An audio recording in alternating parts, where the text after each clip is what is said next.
পাবো। এই সেটা বেশি করে যুগে ঠিক না নিগুণ চাই।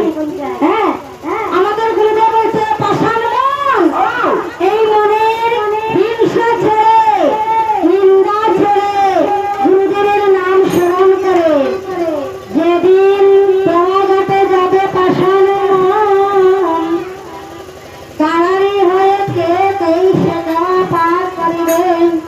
দয়াল গুরু যদি আস্তে করিয়া সেটা শেষের দিনে পাবেন। বলা কৃষ্ণ।